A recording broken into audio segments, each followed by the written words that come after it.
New York, America's weight problem isn't getting any better, according to new government research.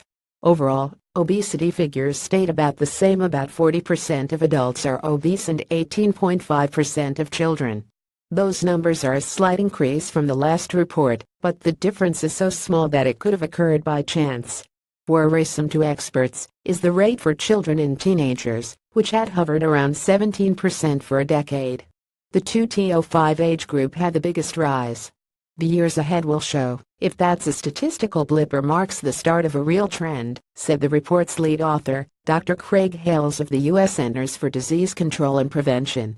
The bad news is that the numbers didn't go down, experts say.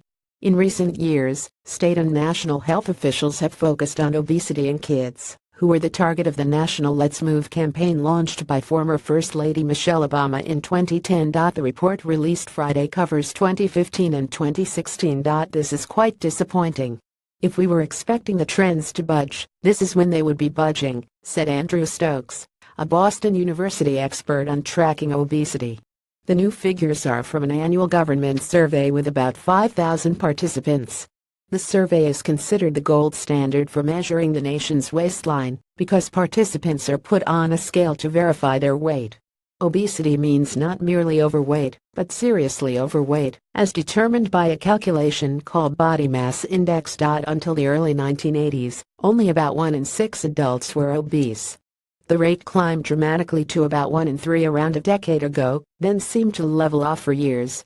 More details from the report: the 40% rate for adults is statistically about the same as the nearly 38% in the 20,132,014 survey. By age, the fattest adults are in their 40s and 50s.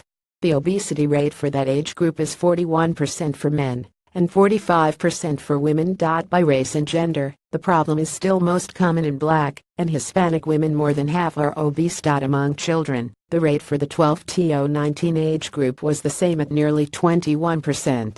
For kids 6 to 11, it rose to 18%, from 17%. But for children ages 2 to 5, the rate jumped to 14% from about 9%.